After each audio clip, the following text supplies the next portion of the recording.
भक्ति योग स्वानुभव और अनेकानेक धर्मशास्त्रों के आधार पर स्वामी विवेकानंद जी ने भक्ति के भिन्न भिन्न साधनों का विवेचन किया है। यहाँ प्रतीक तथा प्रतिमा उपासना पर स्वामी जी का मंतव्य है। अब हम प्रतीकोपासना तथा प्रतिमा पूजन का विवेचन करेंगे। प्रतीक का अर्थ है वे वस्तुएं जो थोड़े बहुत अंश में ब्रह्म के स्थान में उपास्य रूप से ली जा सकती हैं।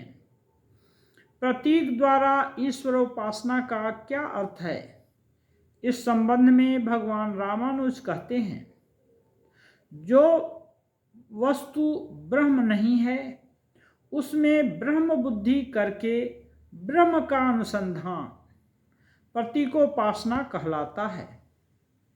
भगवान शंकराचार्य कहते हैं, मन की ब्रह्म रूप से उपासना करो, यह आध्यात्मिक उपासना है, और आकाश ब्रह्म है, यह आधिदैविक।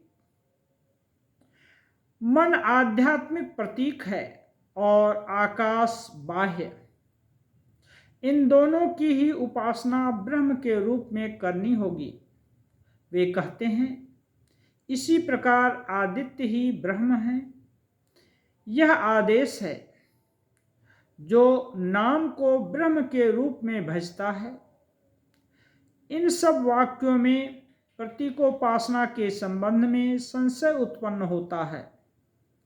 प्रतीक शब्द का अर्थ है किसी की ओर जाना, और प्रतीकोपासना का अर्थ है ब्रह्म के स्थान में ऐसी किसी वस्तु की उपासना करना जो कुछ या अधिक अंशों में ब्रह्म के सदृश हो पर स्वयं ब्रह्म न हो। श्रुतियों में वर्णित प्रतीकों के अतिरिक्त पुराणों और तंत्र शास्त्रों में भी प्रतीकों का उल्लेख है।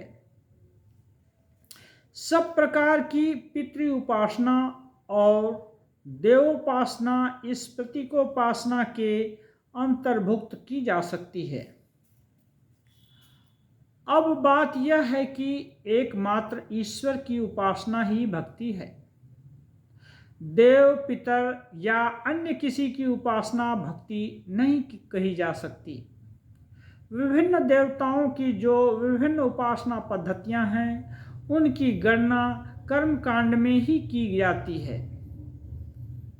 उसके द्वारा उपासक को किसी प्रकार के स्वर्ग भोग के रूप में एक विशिष्ट फल ही मिलता है। उससे न भक्ति होती है न मुक्ति। इसीलिए हमें एक बात विशेष रूप से ध्यान में रखनी चाहिए कि जब कभी दर्शन शास्त्रों के उच्चतम आदर्श पर ब्रह्म को उपासक प्रतीकोपासना द्वारा प्रतीक के स्तर पर नीचे खींच लाता है और स्वयं प्रतीक को ही अपनी आत्मा, अपना अंतर्यामी समझ बैठता है, तो वह संपूर्ण रूप से लक्ष्य भ्रष्ट हो जाता है। क्योंकि प्रतीक वास्तव में कभी भी उपासक की आत्मा नहीं हो सकता, परंतु जहाँ स्वयं ब्रह्म ही उपास्य होता है और प्रतीक उसका केवल प्रतिनिधि स्वरूप अथवा उसके उद्दीपन का कारण मात्र होता है, अर्थात जहाँ प्रतीक के सहारे सर्वव्यापी ब्रह्म की उपासना की जाती है और प्रतीक को प्रतीक मात्र न देखकर उसका जगत कारण ब्रह्म के रूप में चिंतन किया जाता है, वहाँ उपासना निश्चित रूप से फलवती होती है। इतना ही नहीं, बल्कि उपासक का मन जब तक उपासना की प्रारंभिक या गौणी अवस्था को नहीं पार कर जाता, तब तक तो उसके लिए वह बिल्कुल अनिवार्य ही है। अतएव जब किसी देवता या अन्य किसी पुरुष की उपासना उस देवता या पुरुष के रूप में ही की जाती है, तो इस प्रकार की उपासना एक कर्म मात्र है और वह एक विद्या होने के कारण उपासक उस विशेष विद्या का फल भी प्राप्त करता है।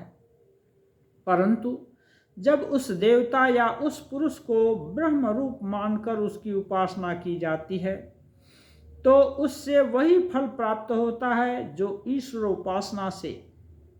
इसी से यह स्पष्ट है कि श्रुतियों और स्मृतियों के अनेक स्थलों में किस प्रकार किसी देवता, महापुरुष अथवा अन्य किसी अलौकिक पुरुष को लिया गया है और उन्हें उनके देवता आदि स्वभाव से ऊपर उठा उसकी ब्रह्म रूप से उपासना की गई है। अद्वैतवादी कहते हैं, नाम रूप को अलग कर लेने पर क्या प्रत्येक वस्तु ब्रह्म नहीं है? विशिष्टाद्वैतवादी कहते हैं, वे प्रभु क्या सबकी अंतरात्मा नहीं है? शंकराचार्य अपने ब्रह्मसूत्र भाष्य में कहते हैं, आदित्य आदि की उपासना का फल वह ब्रह्म ही होता है। आदित्य आदि की उपासना का फल वह ब्रह्म ही देता भी है, क्योंकि वही सबका नियंता है। जिस प्रकार प्रतिमा में विष्णु दृष्टि आदि करनी पड़ती है, उसी प्रकार प्रतीकों में भी ब्रह्म दृष्टि करनी पड़ती है। अतएव समझना होगा कि यहाँ पर वास्तव में ब्रह्म की ही उपासना की जा रही है। प्रतीक के संबंध में जो सब बातें कही गई हैं वे सब प्रतिमा के संबंध में भी घटती हैं। अर्थात यदि प्रतिमा किसी देवता या किसी महापुरुष की सूचक हो तो ऐसी उपासना भक्ति प्रसूत नहीं है और वह हमें मुक्ति नहीं दे सकती। पर यदि वह उसी एक परमेश्वर की सूचक हो तो उस उपासना से भक्ति और मुक्ति दोनों प्राप्त हो सकती है। संसार के मुख्य धर्मों में से वेदांत, बौद्ध धर्म और ईसाई धर्म के कुछ संप्रदाय बिना किसी आपत्ति के प्रतिमाओं का उपयोग करते हैं। केवल इस्लाम और प्रोटेस्टेंट के ही दो ऐसे धर्म हैं जो इस सहायता की आवश्यकता नहीं मानते।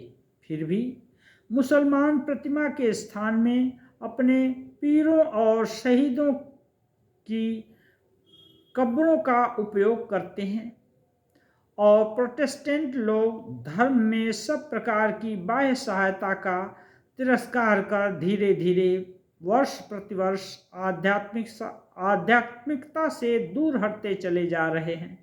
यहाँ तक कि आजकल अग्रगण्य प्रोटेस्टेंटों और केवल नीतिवादी ऑगस्ट कोस्टे के शिष्यों तथा अज्ञेयवादियों में कोई भेद नहीं रह गया है। फिर ईसाई और इस्लाम धर्म में जो कुछ प्रतिमा उपासना विद्यमान है वह उसी श्रेणी की है जिसमें प्रतीक या प्रतिमा की उपासना केवल प्रतीक का प्रतिमा रूप से होती है, प्रतीक या प्रतिमा रूप से होती है, ब्रह्म दृष्टि से नहीं। अतएव वह कर्मानुष्ठान के ही समान है, उससे न भक्ति मिल सकती है न मुक्ति। इस प्रकार की प्रतिमा पूजा में उपासक ईश्वर को छोड़ अन्य वस्तुओं में आत्मसमर्पण कर देता है और इसलिए प्रतिमा, कब्र, मंदिर आदि के इस प्रकार उपयोग को ही सच्ची मूर्ति पूजा कहते हैं।